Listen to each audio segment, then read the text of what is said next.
Hey, what's going on, everybody? It is Friday, November 8th, 2024, and I'm back here to share some stoppage time with you before we head into our weekends. I am actually outside, as you can tell. I am out here in Hollywood at one of our, it's an historic park that houses one of the few Frank Lloyd Wright homes, designed homes, a world-renowned famous architect. One of his homes called Hollyhock House, which was built in the 1920s, is housed here. And when I'm finished up here sharing this with you, I'll share my thoughts for the week with you.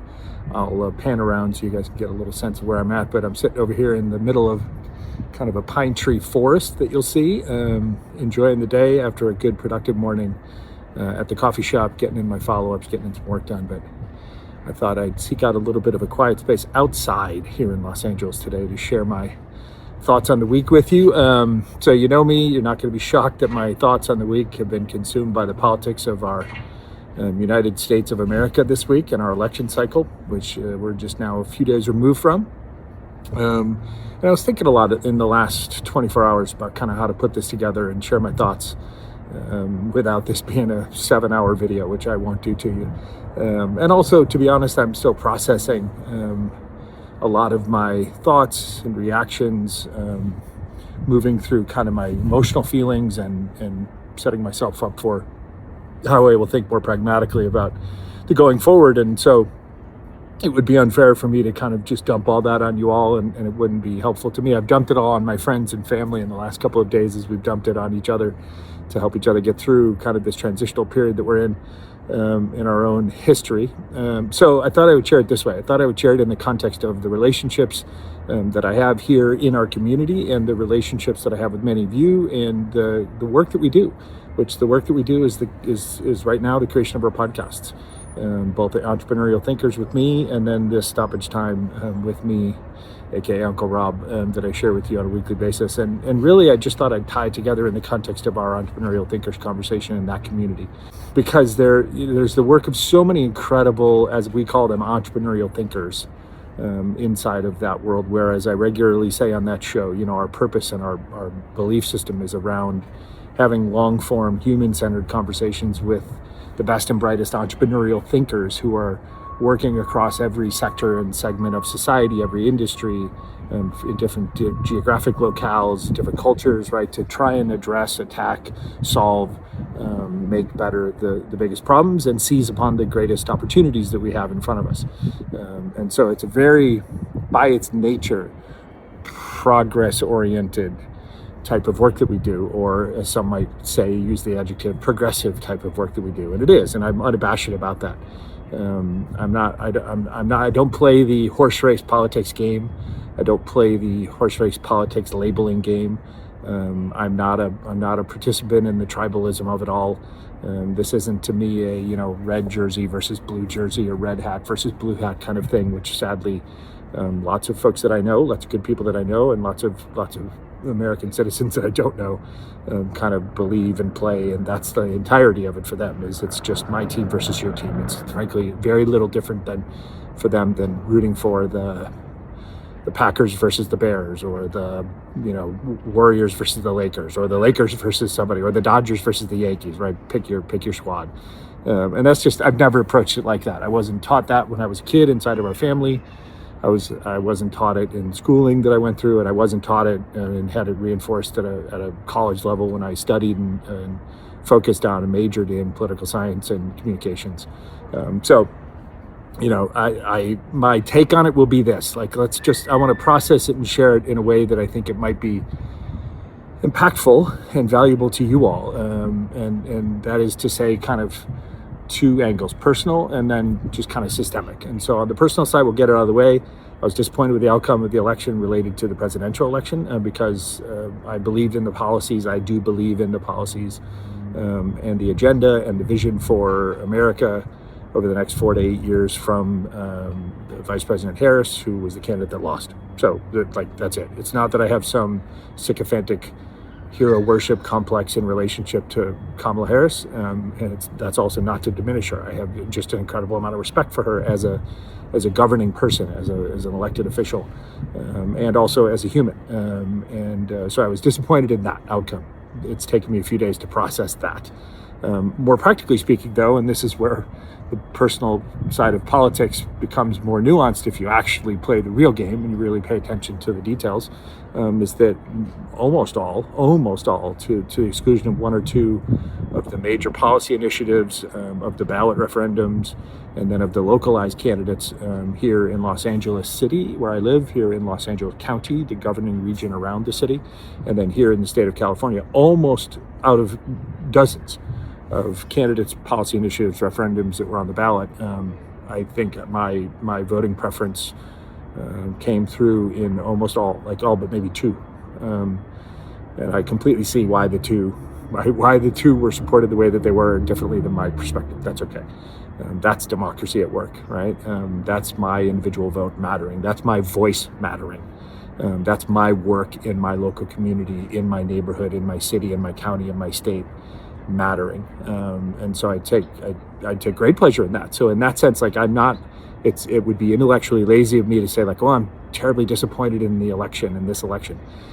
I'm not. I'm terribly disappointed, devastated in some ways, in one particular office, the highest office in the land in this case, and the outcome there, because I fundamentally, again, agree with the vision that was painted and disagree with the vision of the opposing candidate, who will now be our next president. So that's fine. As I say, taking a few days to process that, taking lots of conversations with my daughter, with friends, with family, with my family by choice, with my niece, who faces it in a different way in her world at 16, 17 years old at the high school level, and having to process all that information and fears and all that kind of stuff. So that is all, that's the personal side of this. On the systemic side, I want to just tie this all today just back to 4 conversations that I've had recently, and then we'll talk back to a book at the end. But the 4 conversations that I want to draw your attention to, this isn't to validate or make my point, it's literally just to simply empower you and hopefully encourage you to follow the example of these women that I'm about to mention. But we've had conversations recently with Erika Lucas, with Rocha, with Qiana Patterson for an episode that'll be upcoming. Erika and Marie's episodes recently dropped. And then a little bit further back, but in the roster of shows that you can easily go find on our Spotify or on your Apple podcast, wherever you listen to your podcast audio, or if you watch us on the YouTube channel, you can go find this episode with Asher J.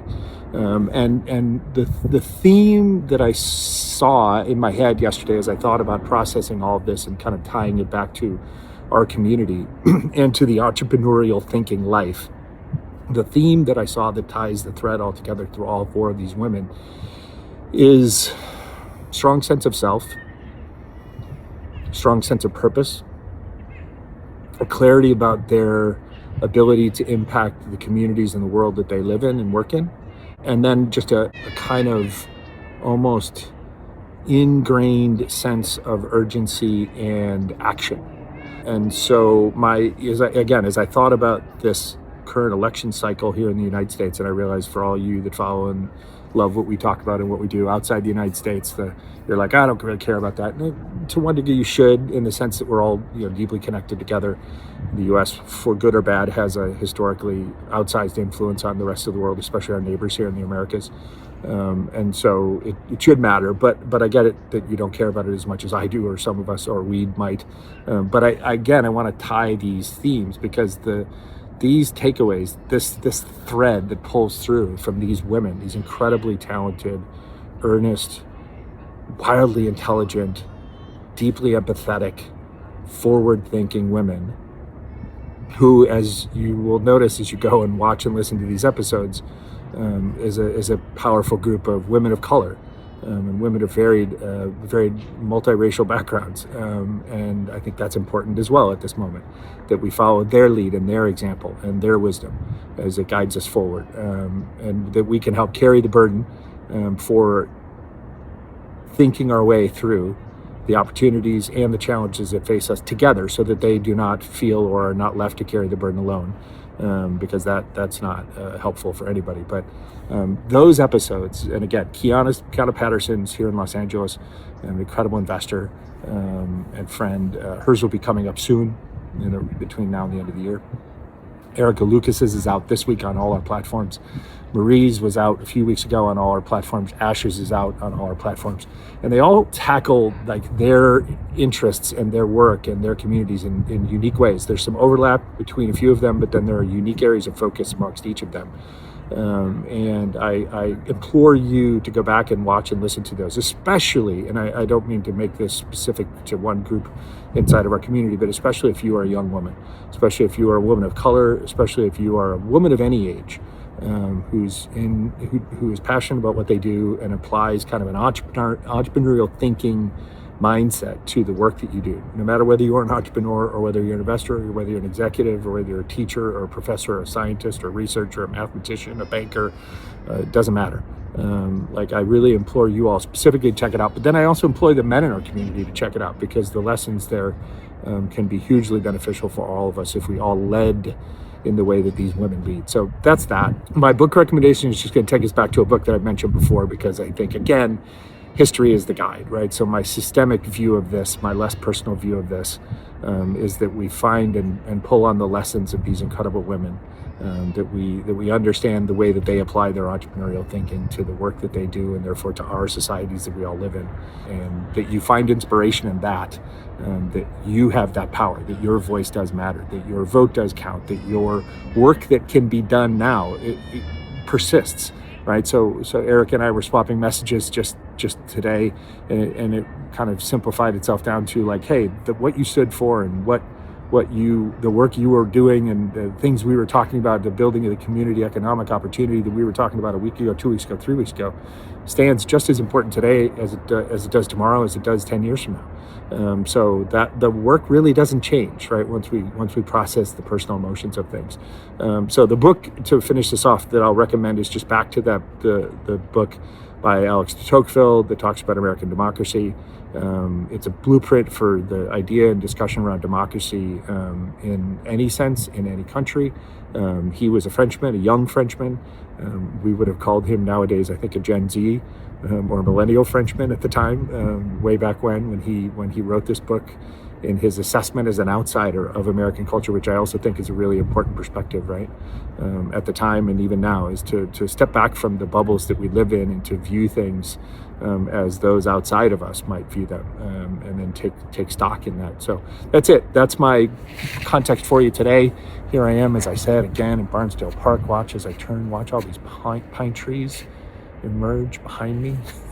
It's just incredible. It's kind of an immersive, the house that I referred to is kind of back there. You can see the outlines of it there. It's a beautiful, beautiful property. It's obviously fairly quiet. There's busy life right there behind me on the other side of town. There's a busy, busy street right down there, and a huge hospital.